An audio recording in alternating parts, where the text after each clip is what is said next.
So we finally get to figure out the relationship between Bonnie and Kuma.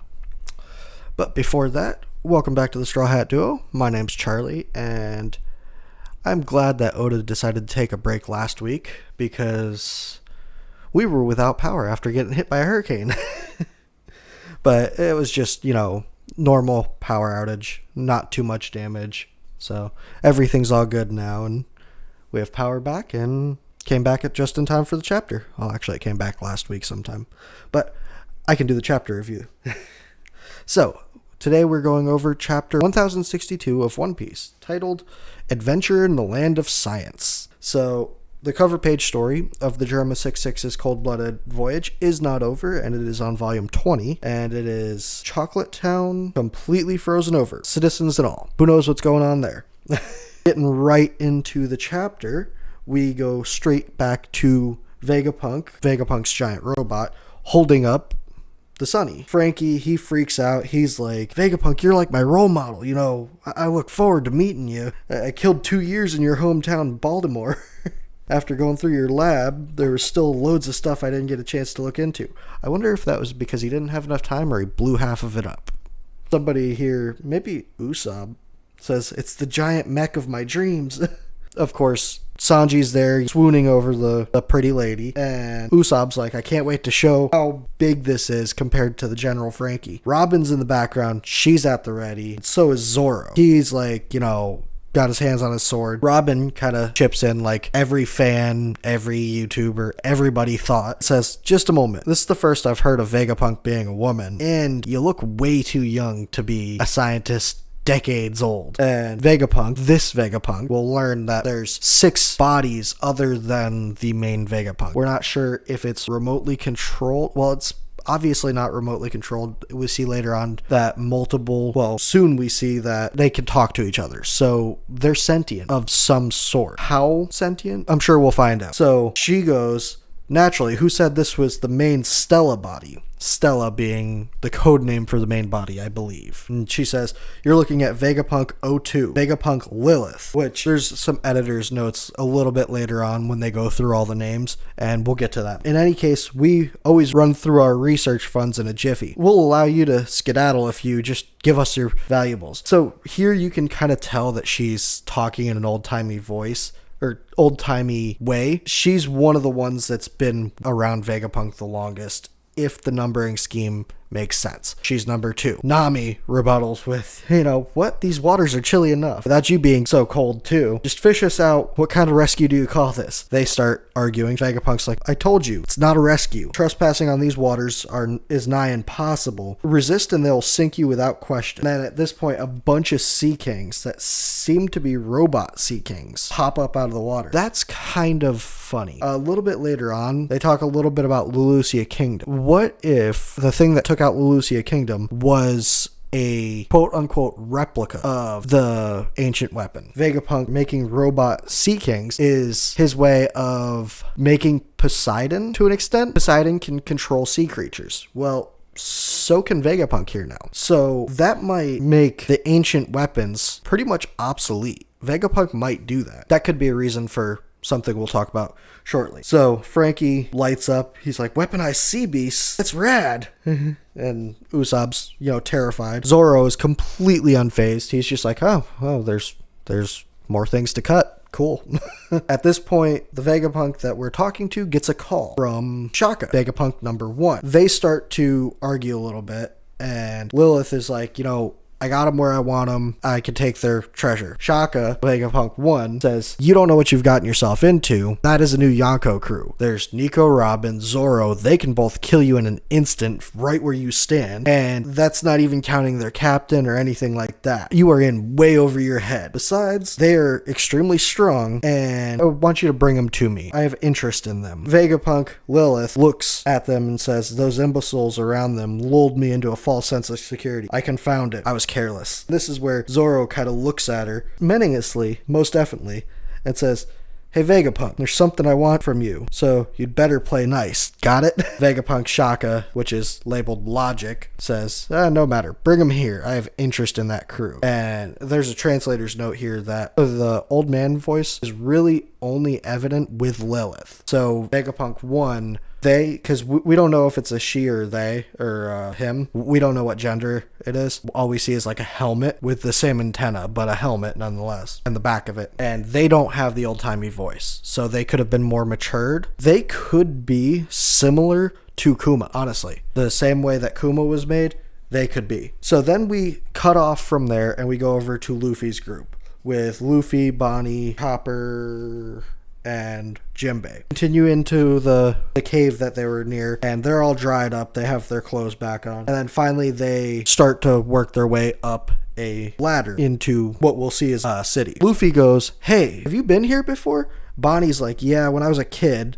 It was still a pretty run-of-the-mill lab, though, at that time. And Luffy asks the obvious question, so why'd you come back? Obvious for Luffy. Obviously, everybody else would want to go back to Vegapunk's lab after many years. There's obviously many changes that have been made, many upgrades, but Bonnie says that she's here to figure out why Vegapunk turned Kuma into a cyborg and why he lost his complete sense of self. He doesn't even know who he is anymore. He's nothing but a living weapon. And she says, and that person, Kuma, is revealed to be her father. So Bonnie's true age is probably right around Luffy's age. 17 before the time skip, 19 after the time skip, maybe 21, 22. I believe I heard that Kuma was 47, according to Oda at the time. It could be, I'm not sure if that was before time skip or after, so he could be 47 or 49. Either way, Bonnie is probably between 19 and 25. I wouldn't go any higher than 25. Jinbei kind of pops in and goes, that's pretty awful that he's a living weapon now. Obviously, Jinbei has some deep-rooted ties with that, with even his mind being taken away. Jinbei never had to deal with that, but his race, the fishmen, had to deal with slavery, and that's a touchy subject for him. Obviously, Luffy only hears the parts that he wants, and he goes, oh, he's a cyborg now? That's awesome. I believe in the last chapter, Bonnie told him that it was Kuma, and that Kuma is her father this chapter. And Kuma has played a large part in the Straw Hats development in general. The biggest part, and actually, he's the one that separated them. So I would imagine Luffy should have a little bit more interest in this matter, but that's yet to be determined still. I'm sure in later chapters, once Luffy puts 2 and 2 together, he'll be like, oh, wait a minute, I have these questions too. Or not. I mean, Luffy is kind of a here and now kind of guy. So they make their way back all the way up into the city, and it's a futuristic dystopian city. There's a giant robot and giant monster fighting in the middle of the city. It's all labeled like Vegapunk, and there's a big thing in the sky labeled SSG. It's nice and warm up there, and right as they get to the top of the manhole cover, Bonnie goes, oh yeah, I forgot to mention that I ran into Sabo at Marijwa. Whatever, I can spill the beans later. So she's got some information on Sabo, and that'll be interesting to hear next week, hopefully. There's no break next week, by the way. Get that out of the way now.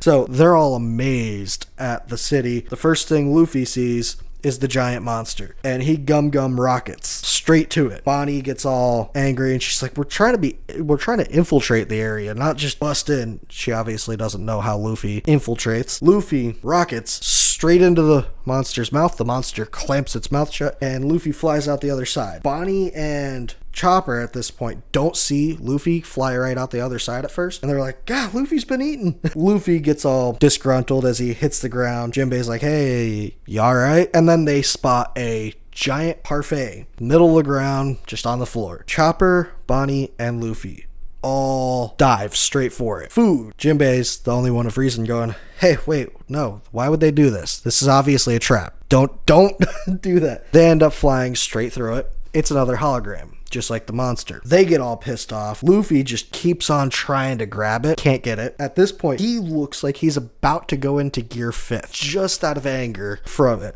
His hair doesn't go white, but it starts to get all wavy, and he gets that smoke thing around him, around his back. And he's like, it's just an image? And somebody goes, oh crap, did we die earlier and not notice? Jinbei's like, yeah, there's no way we're ghosts. I've never seen one before, but this parfait must be a hologram. And Luffy, this is when he starts to look like he's going into gear 5th. He's like, that ticks me off. It's just an image. Bonnie kind of breaks it down into a little bit more simplistic terms, says it's a 3D image made of light. You see them in comics and science fiction stuff, like this, like One Piece. Little fourth wall breaking there. At this point, Luffy looks up at the giant monster and robot and says, oh, they must be holograms too. That must be why I passed straight through them. And Chopper sees a big machine behind him and says, hey, what's all these? These buttons have food on them. Bonnie's like, yeah, give it up. This island's a sham. Everything's a hologram. Jinbei notices at this point that it's not cold anymore. They're nice and warm and they're comfortable. Vegapunk 6 comes walking up and it looks like a female Astro Boy. If Astro Boy was the size of Kaido. She explains that actually this is a winter island, but the environment is set to tropical mode in here. So Vegapunk has set the island's climate like he was trying to do in Baltimore. He has a thing with winter islands, huh? But Vegapunk here says, with my island aircon invention, you can specify and regulate the temperature of an area right down to the soil. Luffy goes, this one's as big as Kaido. And says, you're a hollow thing too, right? Like Perona's ghost. Well, Luffy goes up, punches it in the stomach, and she gets pissed off. Whacks him right in the chin, sends him flying straight back into the machine that had all the buttons with the food on it. As he's flying away, he's like, I'm sorry. And then the food dispenses, or the machine dispenses a hamburger with fries. And this just Bonnie, Luffy, and Chopper don't think of anything other than that after that. Just start pressing buttons and getting food. Steak, omurice, tonkatsu, cotton candy, cake, ramen, fried chicken, hot dogs, all of it. And they're just chowing down. And Vegapunk at this point says, at least you can appreciate my work. That's the unmanned cooking device. Sanji would hate it.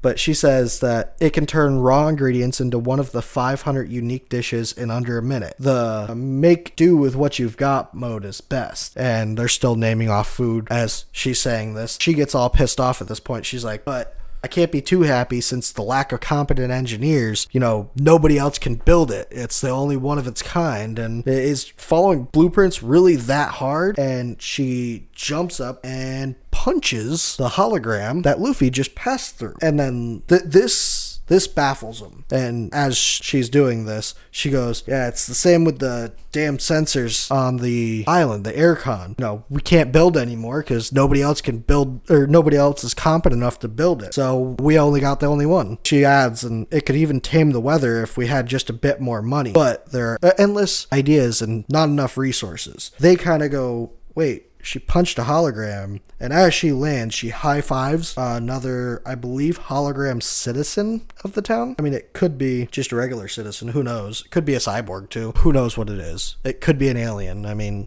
this is Vegapunk's town. But she says, of course, my photonic gloves makes it possible for me to physically interact with light. That's definitely an interesting concept. Not going into that. Vegapunk says, perception shapes your sense of reality, but touching a projected object turns that on its head, doesn't it? And Luffy goes, so that girl isn't real?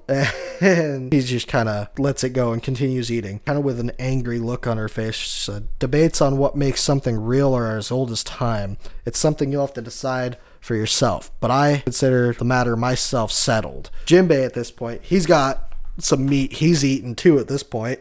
He's like, yeah, you can't beat him, join him. I'm just going to eat too. And he goes, so just what are you?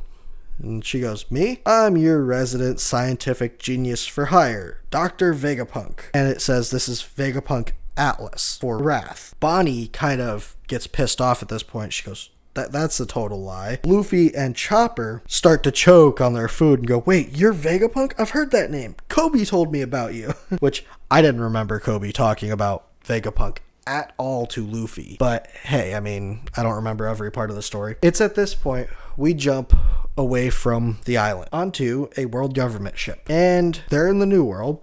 And we see Kaku, Stussy, and Lucci sitting on a boat. And Kaku is trying to explain to Lucci that Vegapunk, because he's so busy, he is technically a single individual, but his genius is only second only to his busyness. When there's not enough time, you say they are busy as a beaver, right? It's apparently an idiom about cats, which makes sense talking to Lucci. He says, well, imagine if there are more than one beaver. That was his grand idea, to split up into 6 people. So that's interesting. I wonder if he split his consciousness up into 6 different people, or just cloned his brain and put it into 6 different people and they developed on their own. Kaku says, in other words, all 6 of these satellites, quote unquote satellites, are also Dr. Vegapunk. Lucci, at this point, he's like, am I the weird one for thinking that sounds impossible? Geniuses are such a pain. Anyway, we get to see here that Kaku drew a little diagram for Lucci, and it's got Dr. Vegapunk at the top and line of Vegapunk 1 through 6. 6 being Desire, named Yoke, 5 being Wraith, named Atlas, but there's a star here that might be a little bit of a mistake with the official release. That'll probably be fixed. And 4 is Wisdom, named Paragathus. 3 is Flare, named Edison. 2 is Evil, named Lilith, which we've met. That's the one who attacked and saved the ship, I guess. And 1 is Logic, named Shaka. So pretty much those are the 6 Vegapunks that are known of. It could be that Vegapunk has split off into more. That's just what the government is known of. Lucci at this point says, okay, in short, our assignment is to return this problem child back to Egghead, and then, while taking care not to damage any of the lab's precious assets there, we're to eliminate every last Vegapunk. So we're to kill the single most useful man in the world. Wonder if this has something to do with the Lucia incident recently. Stussy here says, someone with instincts like yours should know better than to question these things. Kaku goes, agreed, don't get us into hot water with you, Lucci. And behind Lucci is a Seraphim version of Kuma. Black wings, star on the chest, everything. I wonder if this Kuma has some of the characteristics of the original Kuma. I wonder if somehow this Kuma got that consciousness, which is why they're returning it, being named a problem child. But this pretty much ends the chapter. CP0, Kaku, Stussy, and Lucci are going to kill Vegapunk. Just so happens that's where the Straw Hats are. Kaku and Zoro might get a rematch. Lucci and Luffy might also get a rematch. This arc is turning out to be quite interesting, and it also kind of answers my question I had last week. How are they going to put Vegapunk and the Straw Hats on the same side? Easy. Common enemy, the world government at this point. Yes, the world government funds Vegapunk, but they're obviously not planning on doing that anymore since they're going to kill him. Yeah, it seems like the Straw Hats are going to make an ally out of the world's greatest scientist, although Bonnie is already looking at him as an enemy. So it'll be interesting to see the interaction once we finally meet Vegapunk, and with it there being 6 satellites and the original body, it still leaves a lot of room for explaining devil fruits and explaining all the things that we needed to know about the One Piece world and the One Piece genetics, I guess. It leaves a lot open to feed that information into us. What's your thoughts on the satellites? Do you think the Straw Hats are going to fight CP0, or are they going to leave before they get there? Let me know what you guys think are going to happen in this arc. Are there going to be any more people to show up? Mad Monka Rouge, maybe? Who knows? Yeah, let us know what you thought about this chapter, and we'll see you in the next one. Bye.